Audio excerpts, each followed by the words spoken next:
ലൂക്കോസ് എഴുതിയ സുവിശേഷം 1-ാം അധ്യായം 1 മുതലുള്ള വാക്യങ്ങൾ. ശ്രീമാനായ തെയോഫിലോസേ, ആദിമുതൽ കണ്ട സാക്ഷികളും വചനത്തിന്റെ ശുശ്രൂഷകന്മാരുമായവർ നമ്മെ ഭരമേൽപ്പിച്ചതുപോലെ നമ്മുടെ ഇടയിൽ പൂർണ്ണമായി പ്രമാണിച്ചു വരുന്ന കാര്യങ്ങളെ വിവരിക്കുന്ന ഒരു ചരിത്രം ചമപ്പാൻ പലരും തുനിഞ്ഞിരിക്കൊണ്ട് നിനക്ക് ഉപദേശം ലഭിച്ചിരിക്കുന്ന വാർത്തയുടെ നിശ്ചയം നീ അറിയേണ്ടതിന് അത് ക്രമമായി എഴുതുന്നത് നന്നെന്നു ആദ്യം മുതൽ സകലവും സൂക്ഷ്മമായി പരിശോധിച്ചിട്ട് എനിക്കും തോന്നിയിരിക്കുന്നു. യഹൂദ്യ രാജാവായ ഹെരോദാവിന്റെ കാലത്ത് അബിയാക്കൂറിൽ സെക്കരിയാവ് എന്നു പേരുള്ള ഒരു പുരോഹിതനുണ്ടായിരുന്നു. അവന്റെ ഭാര്യ അഹരോന്റെ പുത്രിമാരിൽ ഒരുത്തിയായിരുന്നു. അവൾക്കും എലിശബേത്ത് എന്നു പേർ.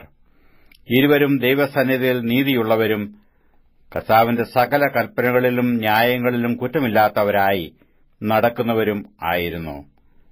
എലിശബേത്ത് മച്ചിയാകൊണ്ട് അവർക്ക് സന്തതിയില്ലാഞ്ഞു. ഇരുവരും വയസ്സു ചെന്നവരും ആയിരുന്നു.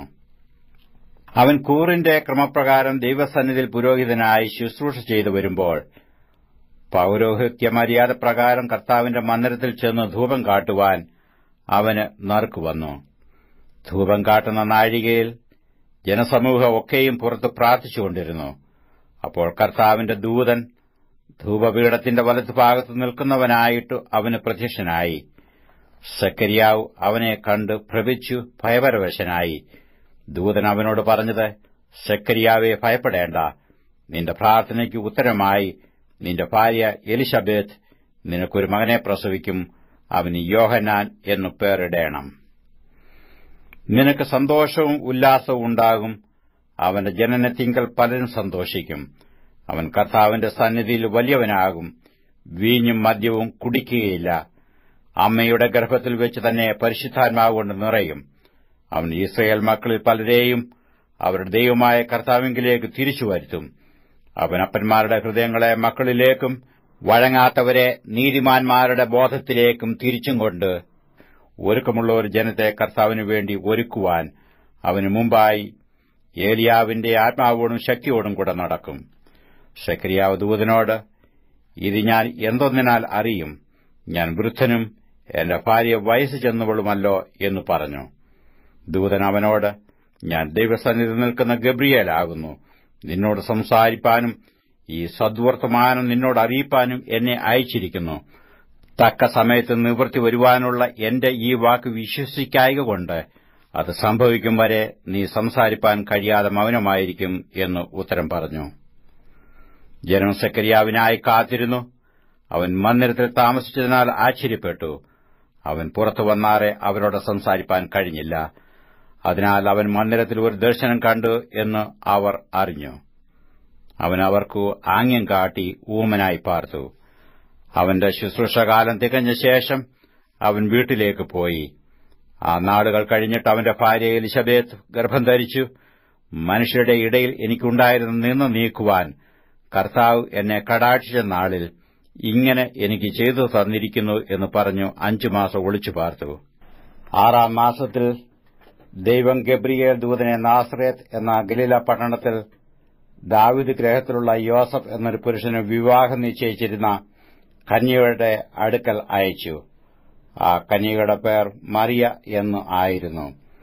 ദൂതൻ അവളുടെ അടുക്കൽ അകത്തു ചെന്നു, കൃപ ലഭിച്ചവളെ, നിനക്ക് വന്ദനം, കർത്താവ് നിന്നോടുകൂടെയുണ്ട് എന്ന് പറഞ്ഞു.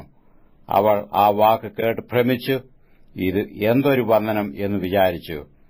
ദൂതൻ അവളോട്, മറിയയെ, ഭയപ്പെടേണ്ട, നിനക്ക് ദൈവത്തിന്റെ കൃപ ലഭിച്ചു. നീ ഗർഭം ധരിച്ചു ഒരു മകനെ പ്രസവിക്കും. അവന് യേശു എന്നു പേർ വിളിക്കണം. അവൻ വലിയവനാകും. അത്യുന്നതന്റെ പുത്രൻ എന്ന് വിളിക്കപ്പെടും. കർത്താവായ ദൈവം അവന്റെ പിതാവായ ദാവീദിന്റെ സിംഹാസനം അവന് കൊടുക്കും. അവൻ യാക്കോബ് ഗൃഹത്തിനു എന്നേക്കും രാജാവായിരിക്കും. അവന്റെ രാജ്യത്തിനു അവസാനം ഉണ്ടാകയില്ല എന്ന് പറഞ്ഞു. മറിയ ദൂതനോട്, ഞാൻ പുരുഷനെ അറിയായികയാൽ ഇത് എങ്ങനെ സംഭവിക്കും എന്ന് പറഞ്ഞു. അതിന് ദൂതൻ, പരിശുദ്ധാത്മാവ് നിന്റെ മേൽ വരും. അത്യുന്നതന്റെ ശക്തി നിന്റെ മേൽ നിഴലിടും. ആകയാൽ ഉത്ഭവിക്കുന്ന വിശുദ്ധ പ്രജ ദൈവപുത്രൻ എന്ന് വിളിക്കപ്പെടും. നിന്റെ ചാർച്ചക്കാരത്തി എലിശബേത്തും വാർദ്ധക്യത്തിൽ ഒരു മകനെ ഗർഭം ധരിച്ചിരിക്കുന്നു. മച്ചി എന്ന് പറഞ്ഞു വന്നവൾക്ക് ഇത് 6-ാം മാസം. ദൈവത്തിന് ഒരു കാര്യവും അസാധ്യമല്ലല്ലോ എന്ന് ഉത്തരം പറഞ്ഞു. അതിനു മറിയ, ഇതാ ഞാൻ കർത്താവിന്റെ ദാസി, നിന്റെ വാക്കുപോലെ എനിക്ക് ഭവിക്കട്ടെ എന്ന് പറഞ്ഞു ദൂതൻ അവളെ വിട്ടുപോയി. ആ നാളുകളിൽ മറിയ എഴുന്നേറ്റ് മലനാട്ടിൽ ഒരു യഹൂദ്യ പട്ടണത്തിൽ ബന്ധപ്പെട്ടു ചെന്നു. സക്രിയാവിന്റെ വീട്ടിൽ എത്തി എലിശബേത്തിനെ വന്ദിച്ചു. മറിയയുടെ വന്ദനം എലിശബേത്ത് കേട്ടപ്പോൾ പിള്ള അവരുടെ ഗർഭത്തിൽ തുള്ളി. എലിശബേത്ത് പരിശുദ്ധാത്മാവ് നിറഞ്ഞവളായി ഉച്ചത്തിൽ വിളിച്ചു പറഞ്ഞത്, സ്ത്രീകളിൽ നീ അനുഗ്രഹിക്കപ്പെട്ടവൾ, നിന്റെ ഗർഭഫലവും അനുഗ്രഹിക്കപ്പെട്ടത്. എന്റെ കർത്താവിന്റെ മാതാവ് എന്റെ അടുക്കൽ വരുന്ന മാനം എനിക്ക് എവിടെ നിന്നുണ്ടായി? നിന്റെ വന്ദനസ്വരം എന്റെ ചെവിയിൽ വീണപ്പോൾ പിള്ള എന്റെ ഗർഭത്തിൽ ആനന്ദം കൊണ്ട് തുള്ളി. കർത്താവ് തന്നോട് അരുളി ചെയ്തത് നിവൃത്തിയുണ്ടാകും എന്ന് വിശ്വസിച്ചവൾ ഭാഗ്യവതി. അപ്പോൾ മറിയ പറഞ്ഞത്, എന്റെ ഉള്ളം കർത്താവിനെ മഹിമപ്പെടുത്തുന്നു, എന്റെ ആത്മാവ് എന്റെ രക്ഷിതാവായ ദൈവത്തിൽ ഉല്ലസിക്കുന്നു. അവൻ തന്റെ ദാസിയുടെ താഴ്ച കടാക്ഷിച്ചിരിക്കുന്നുവല്ലോ. ഇന്നു മുതൽ എല്ലാ തലമുറകളും എന്നെ ഭാഗ്യവതി എന്ന് വാഴ്ത്തും. ശക്തനായവൻ എനിക്ക് വലിയവ ചെയ്തിരിക്കുന്നു, അവന്റെ നാമം പരിശുദ്ധം തന്നെ. അവനെ ഭയപ്പെടുന്നവർക്ക് അവന്റെ കരുണ തലമുറ തലമുറയോളം ഇരിക്കുന്നു. തന്റെ ഭുജം കൊണ്ട് അവൻ ബലം പ്രവർത്തിച്ചു, ഹൃദയവിചാരത്തിൽ അഹങ്കരിക്കുന്നവരെ ചിതറിച്ചിരിക്കുന്നു. പ്രഭുക്കന്മാരെ സിംഹാസനങ്ങളിൽ നിന്നിറക്കി താണവരെ ഉയർത്തിയിരിക്കുന്നു. വിശന്നിരിക്കുന്നവരെ നന്മകളാൽ നിറച്ചു, സമ്പന്നന്മാരെ വെറുതെ അയച്ചു കളഞ്ഞിരിക്കുന്നു. നമ്മുടെ പിതാക്കന്മാരോട് അരുളി ചെയ്തതുപോലെ അബ്രഹാമിനും അവന്റെ സന്തതിക്കും എന്നേക്കും കരുണ ഓർക്കേണ്ടതിന് തന്റെ ദാസനായ ഇസ്രായേലിനെ തുണച്ചിരിക്കുന്നു. മറിയ ഏകദേശം 3 മാസം അവളോടുകൂടെ പാർത്തിട്ട് വീട്ടിലേക്ക് മടങ്ങിപ്പോയി. എലിശബേത്ത് പ്രസവിപ്പാനുള്ള കാലം തികഞ്ഞപ്പോൾ അവൾ ഒരു മകനെ പ്രസവിച്ചു. കർത്താവ് അവൾക്ക് വലിയ കരുണ കാണിച്ചു എന്ന് അയൽക്കാരും ചാർച്ചക്കാരും കേട്ടിട്ട് അവളോടുകൂടെ സന്തോഷിച്ചു.